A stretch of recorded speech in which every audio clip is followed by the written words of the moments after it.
President Obama putting forward a budget that basically leaves no room for negotiation. His $4 trillion plan would raise taxes on the nation's top earners and would spend more on the military and infrastructure. Joining me from Capitol Hill, Representative Scott Garrett of New Jersey, a member of the House Budget Committee.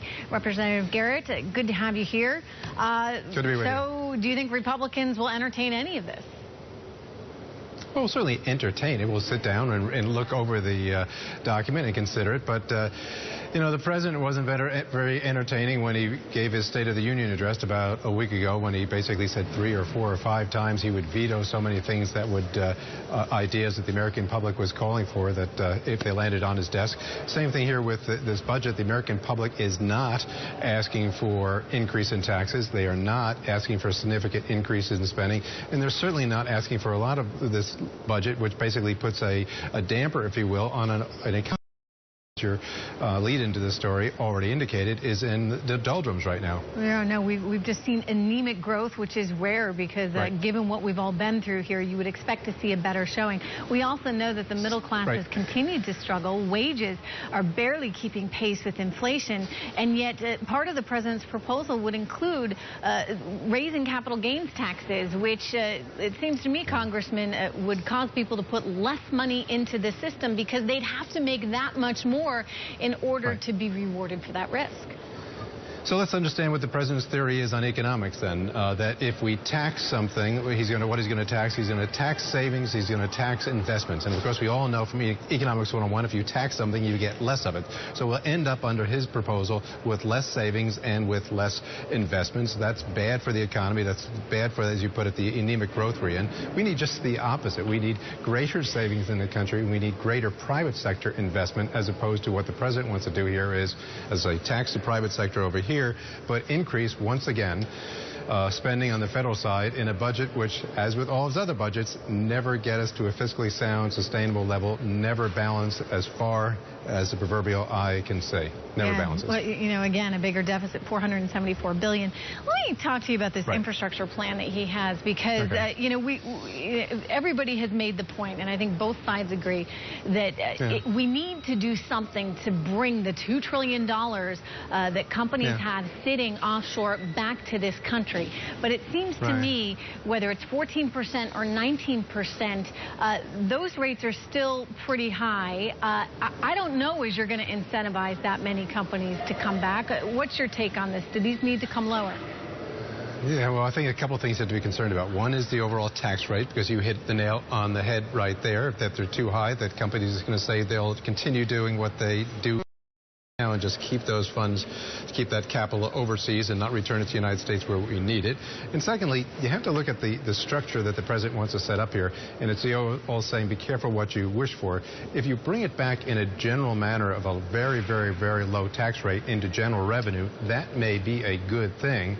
But if you bring it back in a way that's tied to some infrastructure project or program, you may have just created a new funding mechanism that never goes away. Now, see, for example, go ahead. You bring up an important point, though, because he's trying to help the middle class. When you have these infrastructure spends, the danger in it, Congressman, is that you get more pork, and it goes to basically the big construction company that wins the bid. And maybe it helps the construction worker in the near term, but it's not actually generating any kind of real sustainable growth for an economy. No, it's not sustainable, and it's certainly it's not what the president promised when they did his very first $700 or $800 billion stimulus plan. Remember what the buzzword then was? Shovel-ready projects that would immediately get America rolling again. If you remember the debate on the floor, remember the leadership on the Democrat side of the aisle says this will turn, turn the economy around this year. This would create X number of jobs. It didn't do either one of them. We're half a dozen years later since that program went through.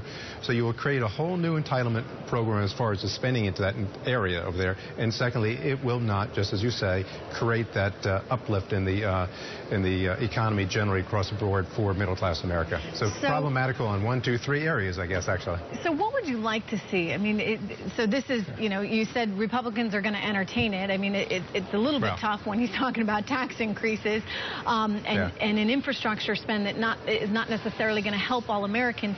What is it that he needs to do to at least get people to the table? Well, first stop with the rhetoric. negative rhetoric, such as we're going to veto this idea A, B, C, and D, which actually, come to think of it, that harkens back to the very first time, if I have 10 seconds here, to the very first time that the president came to a session of the GOP conference when he first was president. He heard our ideas here. 3 or 4 members went to the microphone and said, we would like to do A, B, and C, and D. To each and every one of them, he said the exact same thing. He said, you know, that's a bridge too far. I can't go there.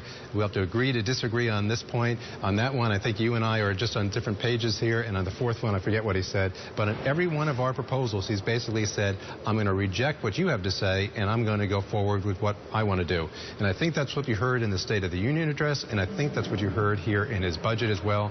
Republicans will come out with something that will actually turn the economy around, be greater growth for middle-class America.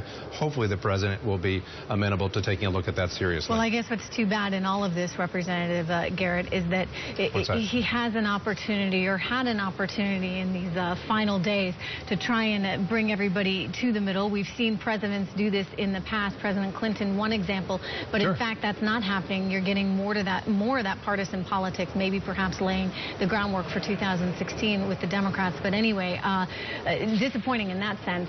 Thank you.